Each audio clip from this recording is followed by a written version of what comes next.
everybody, I thought I'd start a new feature on my channel, retro trailer reactions. There you go. I nearly got the song blinking. I nearly got the name mixed up there. Yeah, I thought I'd react to some retro trailers, some trailers from yesteryear, like great old movies, or maybe ones that I missed, or just any maybe ones. For this one, to start off with, literally today is Easter, Easter Sunday, and being a blasphemous sort, I'm an atheist. I don't believe in religion at all, but it's kind of a tradition. It's a religious tradition in this household to watch Life of Brian pretty much every Easter for a little bit of Easter sacrilege. It's just a very controversial movie for lots of people in its time, but it is so funny that every time we watch it, like personally, we just crack up. We even know all the lines more or less. We're sort of talking along to lines. We're expecting like every line as it comes up, kind of thing. And like quite often when we watch it, we sort of Google it as well to like read like facts and that kind of stuff, just because, oh, what's that person's name? What did they do? Where else did they go? Did they go in other films? That kind of thing.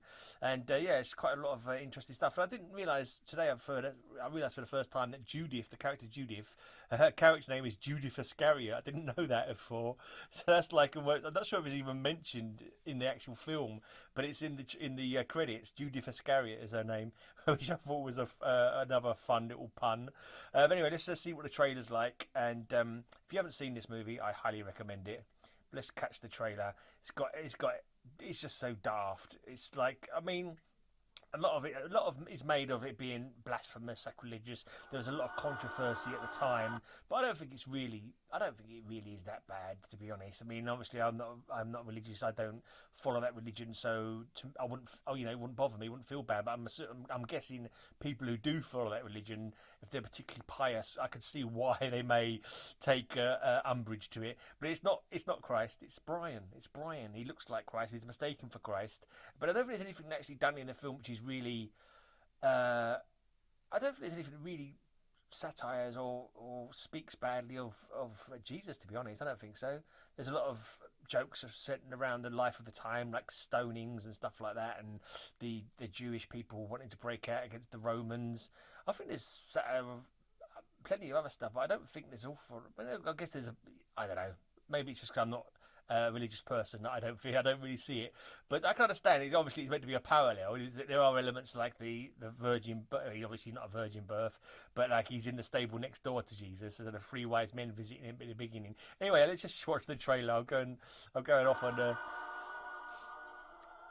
knows the glorious story of the child born in a faraway manger. Oh, this is cool. So this is not obviously. I hadn't thought about the voiceover. I'm thinking it's just going to be clips from the actual film. But you got the voiceover as well. You got a different voiceover. So I've not seen this trailer before. So although I know all the clips and images, this is going to add a new slant to the humour of it. Probably it's going to give me some new laughs. Obviously, this is being played. This is being played as the greatest story ever told, or something. The way the narration is going. But obviously, there's going to be a hiccup in a minute. Well, this isn't that story. Yeah. He's got great songs as well. This is Monty Python's all-new Life of Brian. They call Brian. So even at the beginning they say this is not that story. So any resemblance to people living or dead is purely coincidental. Remember that. Yeah. He was born into the golden age of Roman rule. Do we have any crucifixions today? 139, sir. Special celebration. It was a time of miracles. I was blind! Is that James L. Jones doing the voice there? I don't know. He's got that kind of rich timbre to his voice, like the Darth Vader guy. I don't know if it is, but no, I don't know. Actually, let me know what you think. Actually, to be honest, this trailer, looking at this trailer, they're not really showing any of the real good jokes. It's looking, it's no kind of like real laugh out loud bits. Like there's his mother falling over backwards into the manger. That's about the only kind of like pratfall joke so far. They're not anything else. Is just there's a little bit of a visual joke, I suppose, with the trumpets, with the big blinking poles holding the trumpets up. But so far, it's not really shown any of the real kind of laugh out loud moments rather. So let's carry on. And now I can see. Yeah. Friendly persuasion. And Throw him to the floor. Invaders. But there was just one thing on everyone's mind. Sex, sex, sex, and In those days, getting stoned wasn't against the law. It was the law. Yep, this is very true. This is biblical times, mate. And things looked better. If your children were unruly, you could stone them. You know, they didn't mess around when it came to discipline in them days. Stone your unruly children. Take them to the edge of the city and hurl rocks at them until they are dead. That's not quite the wording, but yeah, this is Old Testament times, guys. Bad for the people of Jerusalem. Still a few crosses left. Until Brian dropped in. He was a born leader, Brothers, we should be struggling together. We are. a potential martyr. What will they do to me? Oh, you'll probably get away with crucifixion. Crucifixion? Yeah. First offence. And his mother's joy. Telling them? They think I'm the Messiah, Mum. There's no Messiah in here. The mess all right, but no Messiah. And now, it's up to I Brian. love how the characters from the Monty Python all play different roles as well. So it's pretty funny. You sort of recognise them in playing different characters throughout the thing. Yeah, to be honest, the trailer's not as funny. I kind of like, I don't know. Maybe if you got to watch the whole film, but the trailer, there's a few sort of. I don't know. I'm not sure if I'd watched this. Well, I've been 10 at the time when this trailer came out. I'm not sure if I'd watched this when I was 10. I would have thought it was, something that I'd like. It's like I kind of. It feels like to me watching it that I know the jokes that are coming up and they're cutting off before the jokes that what I mean.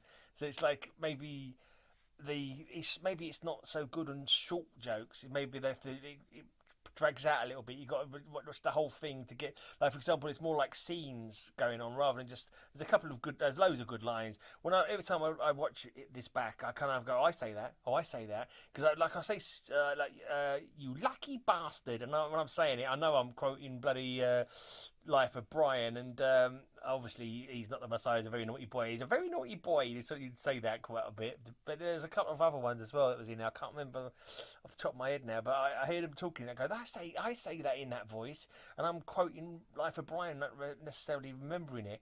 I don't know where I got that, like the inflection and the way I say a kind of sentence. But it's obviously come from this. Anyway, let's carry on. Brian to deliver a despairing nation from the throes of oppression. Tough luck, Jerusalem. that when you first saw that, I mean, I was surprised that's in the trailer. Actually, it's kind of giving the game away. But when I remember first seeing that as a kid, I was like, "What the hell is going on?" They've gone from like a period like historic comedy piece, and suddenly there's a spaceship. It's just crazy. I think this was. Terry Gilliam's. I imagine this was Terry Gilliam's work because he used to put all the animations into the story, didn't he? There was not that man. There's animated titles, very cool animation title sequence. But other than that, there's no like I think in the Holy Grail there was a couple of animations thrown in, there was an animated monster kind of thing.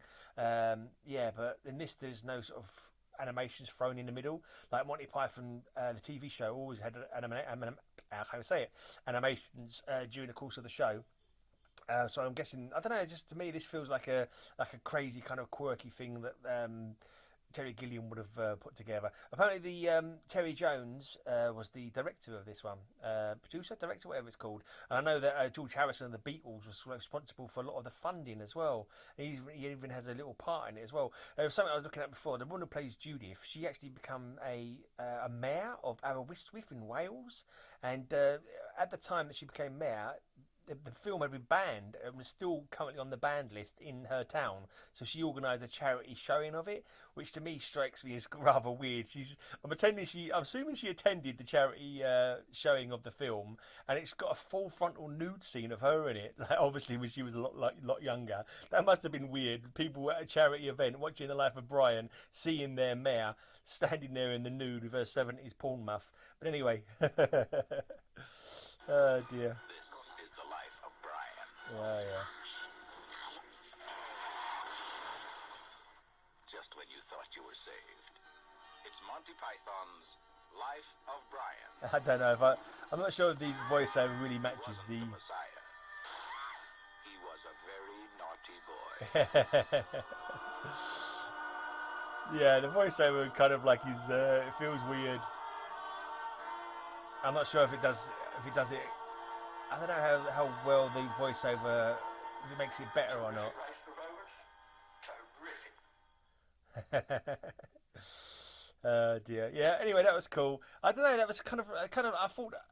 I don't know really. I don't know what I thought that trailer was going to be like. Obviously, I knew all the clips from it from watching, literally just watching it today, and from watching it many, many times over the years. But it kind of felt weird watching it as a trailer, like seeing the beginnings of jokes and like snippets from like longer scenes. It felt kind of strange. But and I think it was James Earl Jones. I'm pretty sure it was.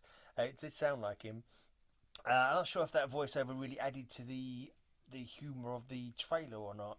I don't know really. It's a bit hard to say. Maybe because I wasn't used to it. You know, I wasn't expecting there to be a voiceover. But I don't know. It just didn't feel like it was added in much humour to the actual trailer to my mind. Anyway. But anyway, that was interesting. I'll probably do some more retro trailers on this channel because why not? You know, it's something to do, isn't it? It keeps me out of trouble. Anyway, give me your reaction to my reaction. Let me know if you got any great memories of this film. Did you find it controversial? Did you clutch your pearls and handbag and go, "Oh, it's disgraceful, this blasphemous movie"? Or did you just see it for a bit of silliness, which is what it is really? It's a bit of silliness. Obviously, it's a little bit on tiny bit on the blasphemous side, but yeah, I think a lot of people overreacted, I think. But anyway, that's my reaction. Come back for... give me a sub if you like, and come back for more reactions in the future. Cheers for watching. Bye.